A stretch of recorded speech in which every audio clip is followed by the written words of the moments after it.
delegates, you have been tasked to speak perhaps twice as much and work a little harder, hustle a little more. If you do have a note for a fellow delegate, just raise it in the air and our page will collect it and give it to the proper delegation. People of Cambodia should be able to elect whoever they want, and that is a fundamental principle of a democracy.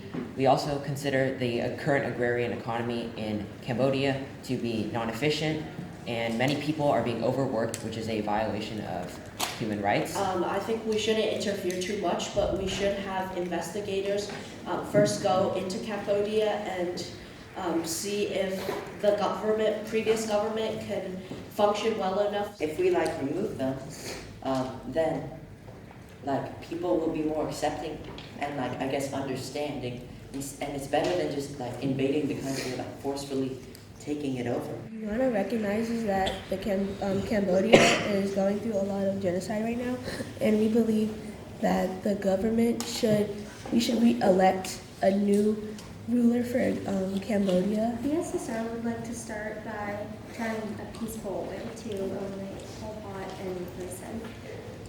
However, if necessary, we might resort to violence. Hopefully just persuade him. Costa Rica wants this to stay peaceful. We don't want the UN to need to send troops over to violently take out the leader of the Khmer Rouge. We should probably have investigators or representatives to try to help influence and guide the current communist government to a better future, preferably without genocide. China would also be open to switching out the leader, Pol Pot. Communism should be kept as the current form of government because it is currently the form of government and would be the easiest to instate. Let's see if there is genocide happening, and if there is, the Khmer Rouge and Pol Pot will be tried, and also to increase education infrastructure within Cambodia. So our plan is to eradicate Pol Pot and his inner circle from, and then we're gonna split the government. And one way we're gonna do that is that we're gonna allow the election of leaders, or higher government officials by the people and we're also gonna keep communist ideas, but we're also gonna try to improve human rights and economy. What we're thinking is we'll try to supply, and then once it gets really escalated and they're really weakened, then we can send by force, because we know that Pol Pot isn't gonna die because of. We don't want to use violence. Well, shouldn't the people be able to decide that? Because they didn't decide. No, but they should get to have free and fair elections so that they can decide. Believes the Constitution, there's voting, but the one thing about the Constitution you can't change. Mary, you just posted it. I want to get started on the bill. No, we're not for you. Opposed? This motion passes. It's going to be a challenging, fast-paced committee, but I know you all can do it. We will have moderated caucuses, resolutions, and speech making.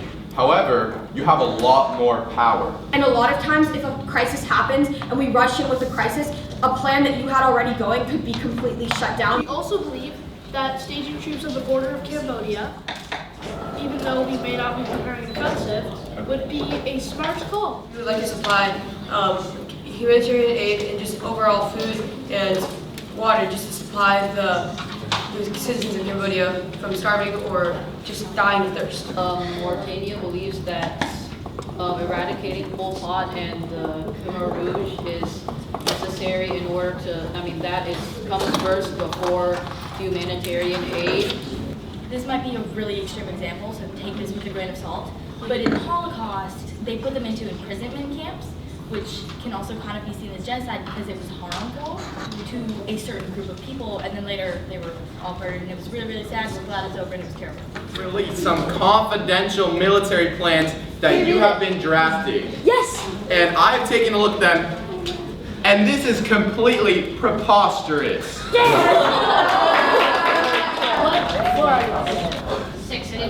That's why. If the We need three veto So we should start powers, right? That's US, UK. But I don't have a But the borders are open, so we The can. borders are much more. Yeah, that means we could just send. We could just ship like a ton of cargo. Yeah, just like. Well, we need to get.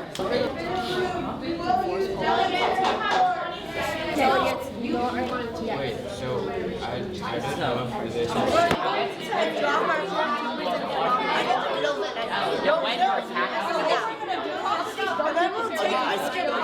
Plan with Italy and the UK to create safe zones where the aid can be received. The communist government has caused this crisis, and we cannot continue to fund their popularity by giving them aid. We would use Cambodians' defector and opposition networks to smuggle food, medicine, and aid through jungle routes and river systems without direct confrontation. So this would be like a very top secret mission. We need to find some solution that might be less riskier than sending tons of people in and risking the lives of people. And then if they get caught, then the food is also not delivered, so it's a lose-lose situation. We have come up with one idea, which is to send drones with both food, water, and other resources, and we're going to fund it hopefully with the United Kingdom. We were advised to not use military force or military action by the military expert, and so using drones is a logical idea that doesn't require military. Sending more drones will help people in Cambodia, but it still won't help the capital as much. There are many people dying there, and doing the same things won't be able to be enough. If you want to provide funding, please talk to us and we will add you into our directive. As more funding will lead to less people brainwashed. We need to stop this now. Spirit is gone once again, but the Khmer Rouge isn't. That's why dissolving the Khmer Rouge once and for all should be our priority to get the people out of jail and provide them with aid, because once again, they are the ones that we're trying to help. We stop rerouting drones, just let them into the capital. 500 drones pale compared to 49,500. This means if we send at least, let's say, 4,000 into the capital, the Khmer Rouge isn't going to be able to and doesn't have the manpower to shoot all those drones down. Drops were broadcasted, thousands have been distributed, and they're helping, but they're also creating more unrest in the area, so you'll have to wait for a future crisis update to see what happens with that. 500 trained military troops killed. This just further proves that we cannot be taking military action. Imagine how many more would have died if we had sent them to attack the capital. The utmost importance in Cambodia is protecting the citizens. So of the troops that we have left there, their main goal will be helping deliver humanitarian aid, but also protecting the Cambodian citizens. The BSSR thinks this because the Khmer Rouge is unstable now that Pol Pot has been assassinated, and they're crumbling, so military force may be necessary if we want to change the government. It is vital to understand where the 5 powers, the 5 permanent members of the Security Council stand.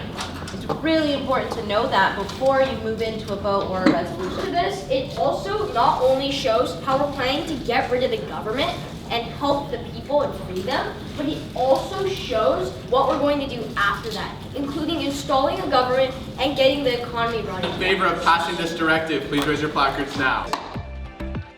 Seeing no vetoes, this directive passes. Congratulations.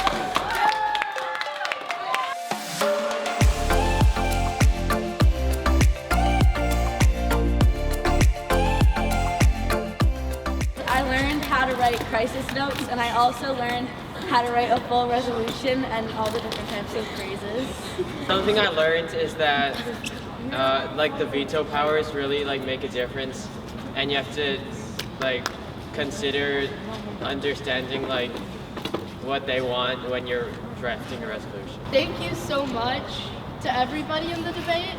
Everybody was amazing, and I feel like just because one group wins best delegate, I think that's only because of the support of every other delegate. So I want to thank everybody.